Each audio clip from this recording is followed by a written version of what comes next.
तो ये मेरी कहानी है ही नहीं, ये एक लड़की की कहानी है जिसका नाम है रपुंज़ल और इसकी शुरुआत होती है सूरज से। एक समय की बात है, सूरज की किरणों से एक छोटी सी बूंद स्वर्ग से गिर पड़ी और इस छोटी सी बूंद से निकला एक जादुई सुनहरा फूल। उसकी खासियत ये थी कि वो किसी भी मरीज या जख्मी को ठीक कर सकता था। ओह, उस बुढ़िया को देख रहे हो? उसे याद रखना, वो इस कहानी का बहुत खास हिस्सा है। तो हजारों साल बीत गए और एक नदी के किनारे एक राज्य बस गया।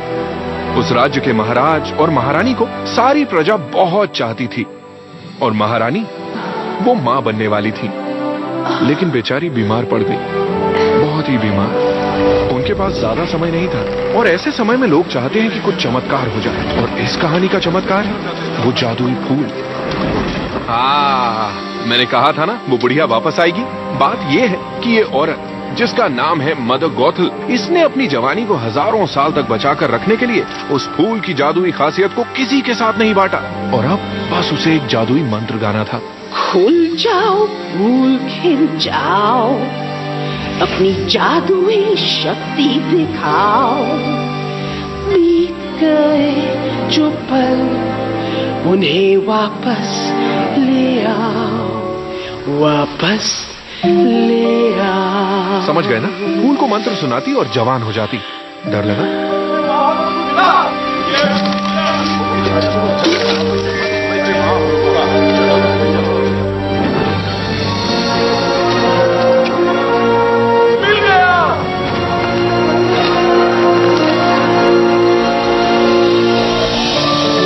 उस सुनहरे फूल के जादू ने महारानी को ठीक कर दिया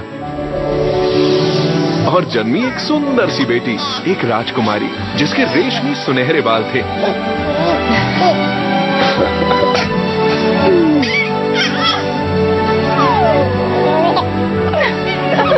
जानते हो ये बच्ची कौन है? ये है रपुंज़ल।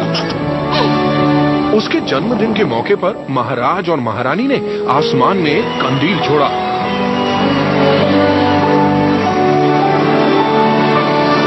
और उस पल तक सब कुछ एकदम सही था,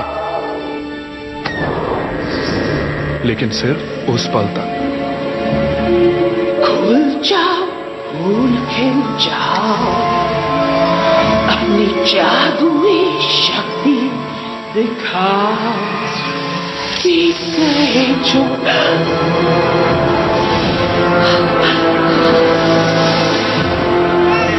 गॉथल महल में घुस आई, बच्ची को चुराकर निकल पड़ी और गायब। उस राज्य के सभी लोगों ने राजकुमारी को बहुत ढूंढा, लेकिन वो नहीं मिली, क्योंकि दूर घने जंगल में एक गुप्त मीनार में गॉथल उसे अपनी बेटी की तरह पाल रही थी। हो गया, लौटा दो सब कुछ जो था मेरा, जो था मेरा। गॉथल को एक नया जादुई फूल मिल गया था, जिसे इस बार हर हाल में उसे दुनिया से छिपा कर रखना था। मैं बाहर क्यों नहीं जा सकती? बाहर की दुनिया बहुत ही खतरनाक है, जहाँ लोग सिर्फ अपने ही बारे में सोचते हैं। तुम यहीं रहोगी जहाँ तुम्हें कोई खतरा नहीं, समझी मेरी नन्ही कली? हाँ माँ। लेकिन उस मीनार की दीवारें सब कुछ नहीं छिपा सकती थीं।